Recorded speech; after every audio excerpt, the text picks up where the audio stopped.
Hello, everybody. Welcome to the first episode of the Vakilian podcast.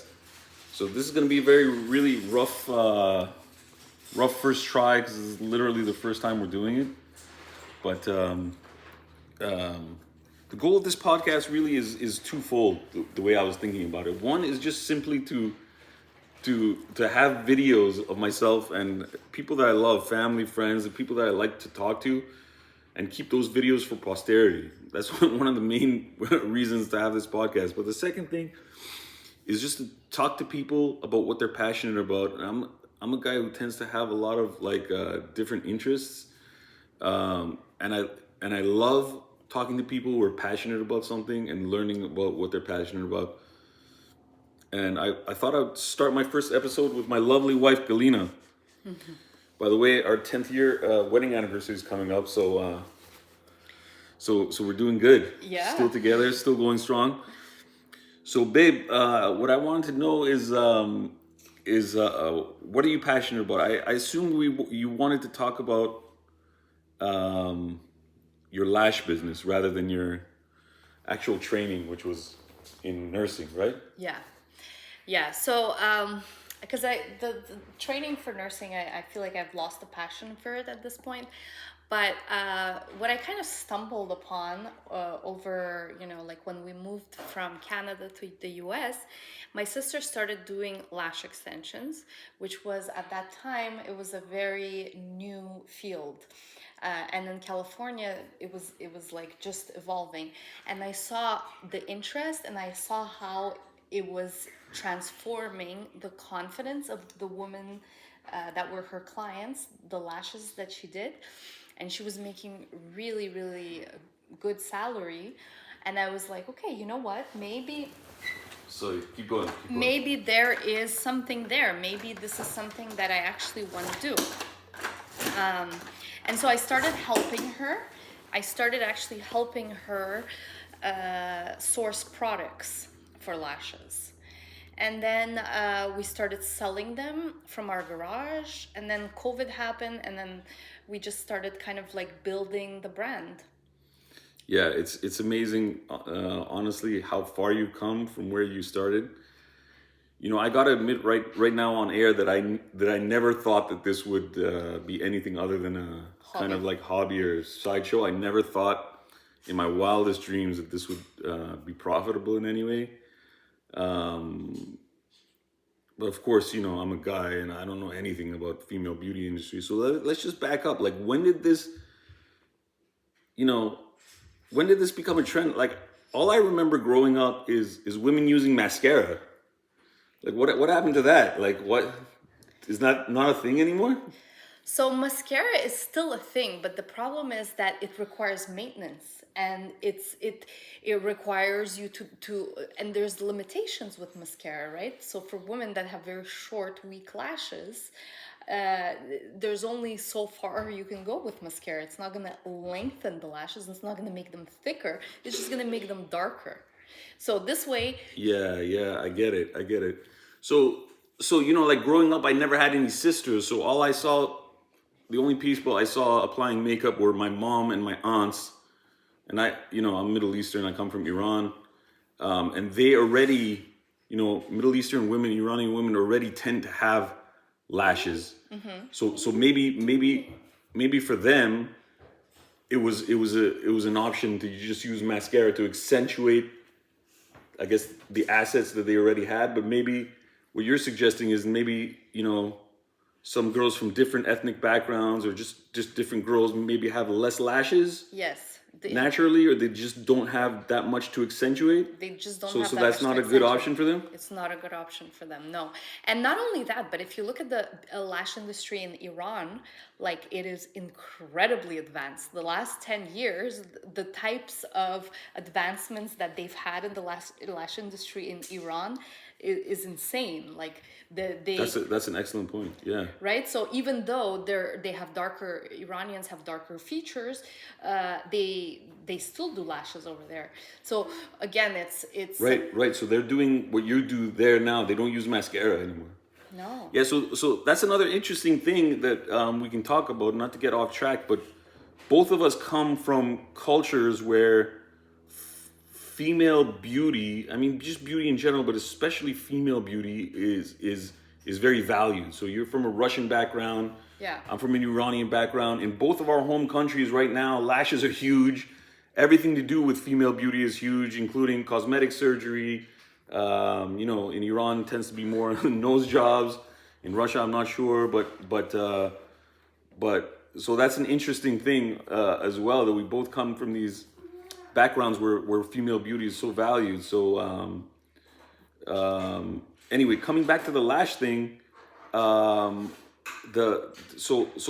I was obviously, this is how out of date I am. I was still of the opinion that people use mascara, but then after then, I became aware about 10 years ago when we were still in Canada. I became aware, like vaguely aware, that people were using these. Remember they were. I forget the trade name of the drug, but they were using these.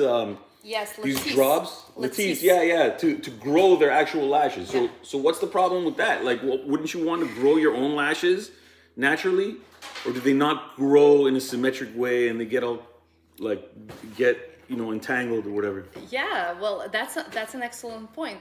That also works very well. But the thing is, imagine someone like me that has very light lashes.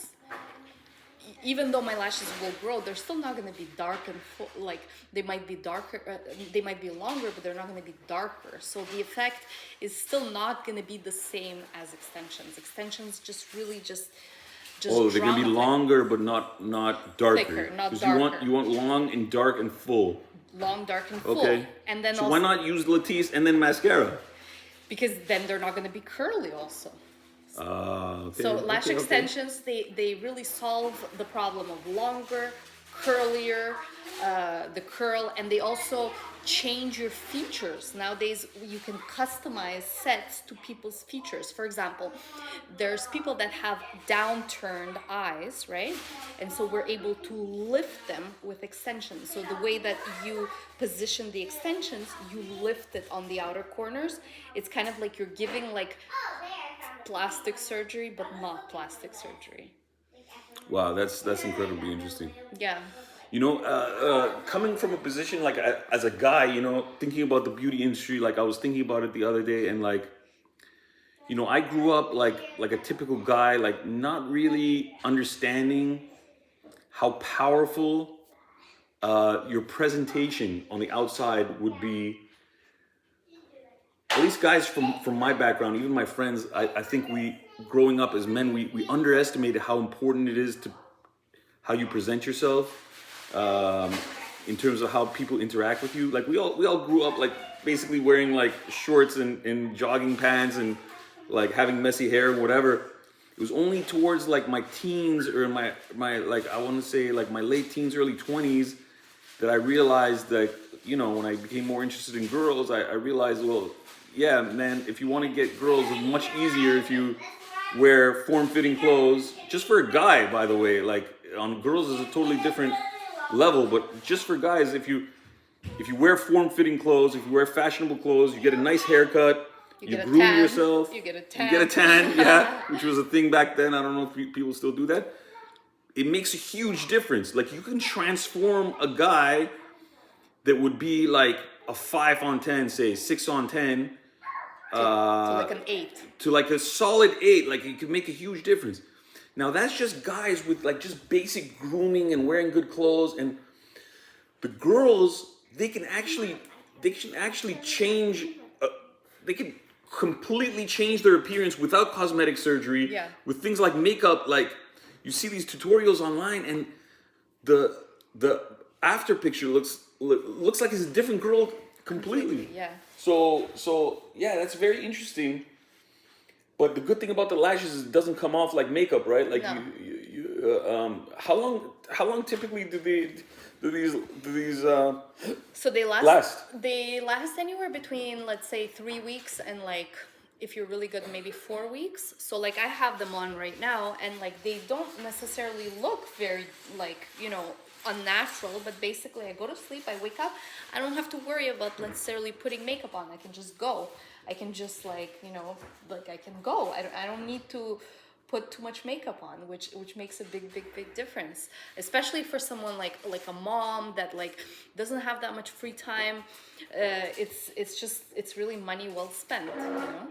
So that's very interesting because, like, as you're talking to me about this, my male brain is telling me that, like, a potential downside of this is that you'd have to go and put the lashes back on every 3 weeks. But what you're thinking from a woman's perspective is I'm saving time. You only have to do it once every 3 weeks Yeah. as opposed to every day. Because girls are used to doing a daily makeup routine, whereas guys, like you can tell now, Yeah. probably don't shave every day even. Yeah, exactly. So for guys, it's totally different. Every 3 weeks would be something that would be an imposition. Like, I don't even get a haircut every 3 weeks, maybe Yeah. once a month or something. Oh no, But no. but for girls that are used to doing something every day, once every 3 weeks is an improvement. It's more saving convenient, you right? time. Saving you time. It's saving Wow. you time, and it's saving you money on mascara, and it's just like it's great. Because us guys, aside from brushing our teeth, showering, and shaving, there's not much that we do for our beauty every day. No. Come to think of it. Well, now skincare is becoming huge in male, for men, even for straight men. Skincare is becoming like totally like trending nowadays. Did you know that? Skincare. Skincare. You know, I've only look. I mean, you know, I might be out of date with this beauty stuff. To be honest, I'm in my early 40s now. But the only guys I can tell you, growing up, the only guys that I knew that did skincare, like straight guys, okay, we're talking straight guys, were black people. And I asked them why, and they told me is because their skin, like we grew up in Canada, so black people, apparently their skin gets very ashy. Yeah. And I don't know the medical reason for it, but their skin gets very dry and ashy, and it starts peeling, so they have to moisturize all the time. Mm-hmm. So I've always noticed the black guys were always moisturizing. Yeah. That's one thing. And then I have this other friend who's actually a male model, and so it was part of his job, but I can't recall any other of my friends growing up ever even worrying about the skin or doing skincare. Yeah. I mean, maybe when we were in our teens, and like if you had a lot of acne, obviously that was a thing. But I can't remember. But I guess times are changing. Times are changing, and now So guys, now it's acceptable. Oh yeah. Well, no, skincare is acceptable, but how about like makeup for men and stuff like that? No. There's no such thing. I don't think. Well, I mean, maybe, but who knows? I don't know about that one. I don't know nothing. No, there is such a thing. I mean, obviously, like the actors and even like the anchors on TV and even podcasters, Yeah. even YouTube podcasters, literally they have their makeup done with professional lighting. Mm-hmm. Men, women, doesn't matter. Oh, I didn't know that. Yeah, they have their makeup Yeah. done. Well, I mean, for men, they don't put lipstick, but they put like a foundation or something. Yeah. You knew that. Yeah, I knew that. Um, And even lashes, there is such a thing as lashes for men, but it's more like very subtle. Like it's very subtle. why would men need lashes? They don't need it, but it just like emphasizes their features. Like for example, if Straight guys? yeah, like or not, like they have like for example. Ooh la la. I don't know. Would you want some lashes then?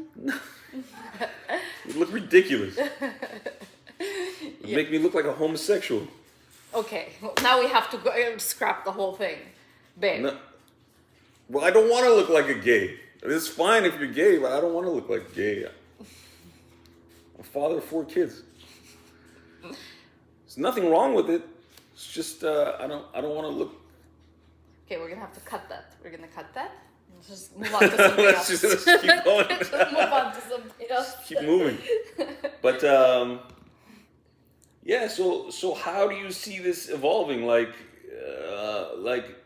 is this a trend? Like these lashes It's a good that's going to question. continue into the future, or what's going to happen? Like where do you see this going? Honestly, there's been a lot of shifts in the last couple of years. The first one that's been a shift is the evolving of DIY lashes. DIY is like the do-it-yourself at-home lashes. So they're becoming stronger and stronger, and like they're becoming more and more popular. But basically what it Okay, keep going. so it's just like little segments that girls can put themselves at home. But again, it does not replace lash extensions. They're just a little bit better than those strip lashes that you buy at the grocery, like at the Rite Aid, or you know. Oh yeah. Those look sticked on. Yeah, Like, those so- don't look like natural like yours are looking right now. Exactly. So Those like I've seen girls with that, and it looks like it's a it's a it's strip. a strip or a sticker. Like they all come together and they all move together. But that's it. So there's that's come on the market, and that has probably taken a small share of clients that would go to the salon and get extensions, and now they probably do it at home, some of them. So there's been that. There's also been the evolving lash lifts that has entered the market in the last couple of years, which lash lifts is basically a perm. So we apply like little rods and then perm the lashes on the rod. But again, there's limitations here because you cannot make them longer, you cannot make them thicker. All you can do is curl them and tint them. So if you have a client that has like very thin and weak natural lashes, there's only so much you can achieve. So there's also that trend that has come on the market. We offer that as well now because I see it growing with lash extensions alongside, side by side, both of those. But again, if we look at, for example, in Iran and Russia, lash extensions and lash lifts have been existing there for 15 years now at this point, 10, 15 years. They're way more advanced than us, and it's still going strong. So I foresee it going much. So you think it'll stick around, but maybe evolve, basically. I think it's going to evolve. Yeah, it's already evolving. Like initially when we just started, there was only like one style. Now there's hundreds and thousands of different styles you can do. We have hundreds and thousands of colors. We have glitter, we have tinsel, we have long, short, brown, different curls, different lengths, different styles. And I just think that it's just going to grow as an industry. Yeah. What's interesting is like, from an outsider's perspective, you'd assume that the girls want like more natural lashes like you that don't look like they look like they're your own lashes and stuff. But some girls don't want that. No. Some girls want like exaggerated lashes, and they don't care if they look fake. Like they want them to look fake, but they want to have this exaggerated appearance, and that's cool too. Yeah, and some want glitter, some want color, and it's some want pink lashes. Some want pink lashes, and some whatever want glitter. Whatever rocks your boat. You know, and it's something Someone's like glitter on their lashes. Yeah, someone rainbow colored lashes. Rainbow colored lashes, and the thing is, like, I mean, I would never personally wear that, but the thing is, if that's what people want, we'll sell it. To each their own. To each their own. You know. That's what the consumer determines. That's what a free market is, right? You supply the demand. Exactly. One other thing that I want to ask you, like how much of the time is spent doing the top lashes versus the lower lash of the eyelid? Like, is it more of a top heavy thing? It's a top heavy thing. Yeah, it's top heavy. Okay. So it's about the initial appointment is anywhere between like an hour and a half to 2 hours, depending on the style that they decide to do. And then the refills is when they come back every 3 weeks. It's a shorter appointment because then the lash artist just basically fills up all the lashes that have fallen out, and she just fills out the parts that are missing. So that takes anywhere between 45 minutes to an hour. So, and your question about the bottom ones are not very popular in terms of extensions, but because they don't make as much of a difference, or what? Like, it just hasn't caught on yet here in the US. Wouldn't it be fuller if you did both? It'd probably be fuller if you did both. It just the trend hasn't caught on so much yet. I think it will in the next couple of years, because I do see in Europe, like in Russia, they do it very common, like they often do it, and it looks really good. So it's just, I think we're still in the new. Because when you look at, like, for example, our children are all blessed with having long lashes, just genetically. Yeah. And if you look at natural long lashes, they're not just long on the top, right? They're long on the bottom. They're not exactly the same length, but they're kind of like close, like, right? So yeah. It's just wouldn't it look more natural if you did both? Or you're saying maybe we're not there yet. We're gonna get there eventually. Okay. We're gonna get there. In the US, we're just not there yet. We're gonna get there eventually. It's crazy how we're behind on something. We're Like so behind. People think, oh yeah, North America, we're ahead of everything. No. Like on consumer electronics and beauty, we're probably like a good 5 to 10 years behind. Wouldn't you say? 5 years, I would say 5, 6 years behind. Even cosmetic surgeries, like a lot of stuff. Like there's procedures that I see in medicine that aren't coming here. Yeah. I wonder why. Some of it is bureaucratic, like regulatory, like FAA stuff. FDA. FDA, I mean. FAA, FDA. Some of it is just cultural. Yeah, some of it is cultural. Asia just has this thing where people like they're restless and they want to try new stuff and they jump on bandwagons fast. And also I think the demand, because like for example, my opinion, like in Russia, like the demand for beauty services is just so high. Like yeah, because they'll have to compete with like other hot like 8s and 9s, so they want to leg up on the competition. Exactly. The other thing that's in common with both Iran and Russia, you for you viewers, you can fact check this, but I think both of them have a female predominance in the population. So there's more females than men. There's more females and men in both societies, and so like women have to compete with each other, if you will, for a same limited group of men. Limited resources. Yeah, so you gotta compete. Yeah, you gotta level up. You gotta level up. That's interesting. Yeah, exactly. So yeah, they're always looking for the next next newest thing in beauty and next trend, trying to get a leg up. Exactly. Well, that's great. Yeah. Thank you, Galina, for this for being a guest on a first ever episode. Hope to have you again sometime. Maybe talk about a different subject. Yeah, we're never getting divorced, by the way. That's not an option. Okay. So yeah, that's it. Thank you, everybody. Please subscribe and like our channel.